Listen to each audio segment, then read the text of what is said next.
Sumsel United U19 keluar sebagai pemenang pada kompetisi Elite Pro Academy U19 membuat Presiden Sumsel United bangga dan optimis terhadap kemajuan masa depan sepak bola di Sumatera Selatan melalui pemain lokal dari putra daerah.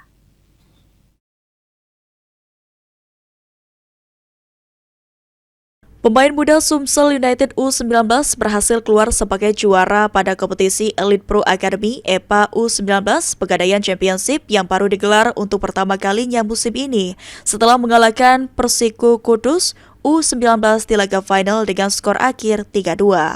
Atas kemenangan tersebut, Presiden Sumsel United Ci Ujang merasa bangga atas kemenangan yang diraih pemain Sumsel United U19 dalam mengharumkan nama Sumsel di dunia sepak bola.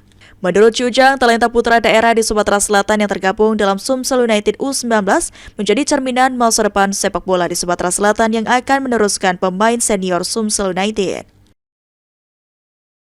Nama Presiden Sumsel United mengucapkan terima kasih, dan itu putra daerah Sumatera Selatan kalau yang main itu.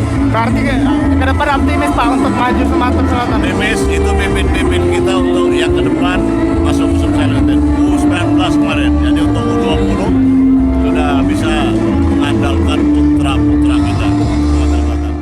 Meski Sumsel United U19 sempat tertinggal 0-2 lebih dulu dari Persiku Kudus U19 pada laga final, namun keadaan dapat berbalik setelah Sumsel United berhasil mencetak 3 gol beruntun dengan skor akhir 3-2. Eki Saputra, PAL TV.